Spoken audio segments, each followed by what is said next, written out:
At last, some good news for the beleaguered citizens of Gaza, with a ceasefire which is started just today, Sunday. This is sadly exactly the same deal which was on the table months ago, but was rejected by Benjamin Netanyahu, leading to the needless slaughter of more innocent men, women and children in Gaza. Now, while bumbling Joe Biden has attempted to claim ownership of the deal, the reality is the upcoming inauguration of Donald Trump focused minds of both the IDF and Hamas. The homicidal attack by Hamas on October the 7th, 2023, led to 1,200 Israeli deaths, with another 251 being taken hostage. This was the act of maniacal organization who had no concern for their own population. Hamas were willing to sacrifice their people on the altar of their political ambitions, and that will be a scar on them forever. Now, of course, the response by Israel was utterly predictable, and Hamas must have knew that. And it resulted in a 15-month war and the deaths of 46,900 Gazans, with another 100,000 injured. And on top of that, there was the displacement of 2.3 million people and the utter destruction of northern Gaza, leading to severe shortages in food, fuel, medicine and shelter, with the IDF refusing to allow aid to that starving population. Now, while the IDF could rely on both the USA and UK for support and armaments, the majority of other nations called the Israeli attack for what it was: genocide. The IDF not only blocked all reporting from within Gaza during the conflict, but killed at least 217 journalists who braved their blockade. So the sickening reality of what the IDF inflicted on the Gazan population will only now begin to be known as the IDF retreat and journalists are allowed back in. The reporting by Western media has been anything but impartial. The language used weighted in favour of Israel. Now, here's one simple example, and it's the use of the word hostages for Israelis held by Hamas, but prisoners for those Palestinians held by Israel. This gives the impression that one form of incarceration is illegal, whilst the other legal. The truth, however, is that of the 10,000 Palestinians held by Israel, few have ever seen the inside of a courtroom, with widespread reports of torture and abuse in Israeli prisons. Worse is the fact the Israeli prison service themselves admitted in only June 2024 to holding 226 Palestinian children, most incarcerated without charge and kept in adult prisons.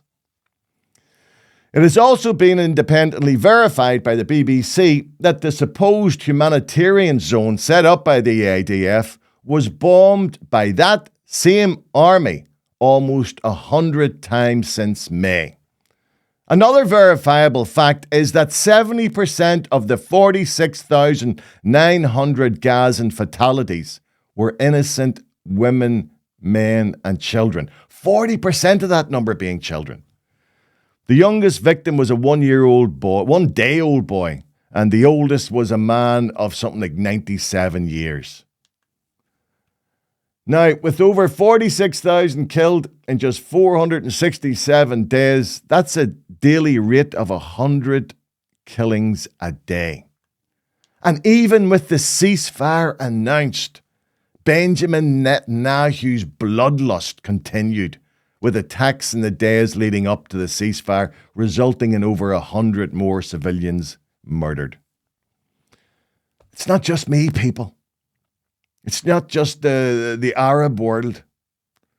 It's those with any degree of humanity who have called out this genocidal war.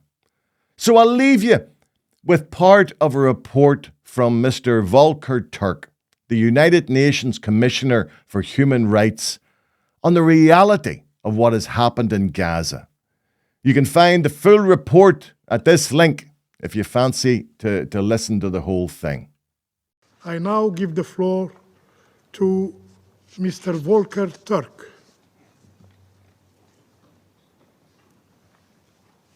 Mr. President, Excellencies, a human rights catastrophe continues to unfold in Gaza before the eyes of the world.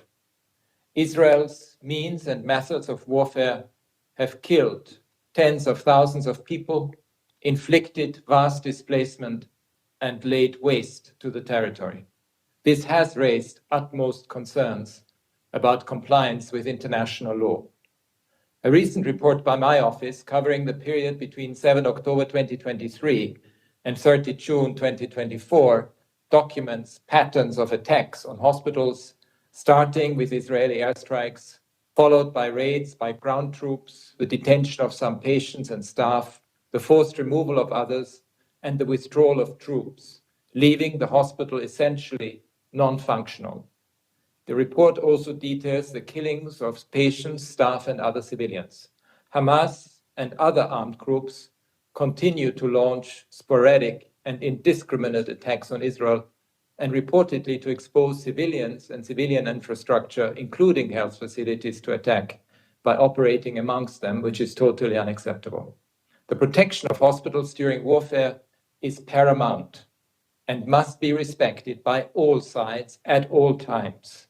The destruction of hospitals across Gaza goes beyond depriving Palestinians of their right to access adequate health care. Those hospitals provided sanctuary for thousands of people with nowhere else to go. The destruction wrought by the Israeli military's attacks last Friday on Kamal Adwan Hospital, the last functioning hospital in North Gaza, reflects the patterns of attacks documented in the report. Some staff and patients were forced from the hospital, while others, including the general director, were detained, with many reports of torture and ill treatment. The Israeli military announced the next day that its months-long operation in North Gaza was concluded with the separation of North Gaza from Gaza City. We are now seeing reports that parts of North Gaza are almost completely emptied of Palestinians.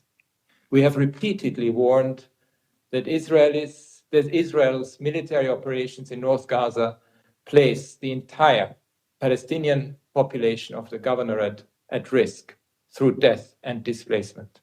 For months, we reported intense bombardment on residential buildings, shelters, and medical facilities, displacement orders, the prevention of the entry of aid, attacks on Palestinians trying to flee, and on their shelters once they reached Middle Gaza.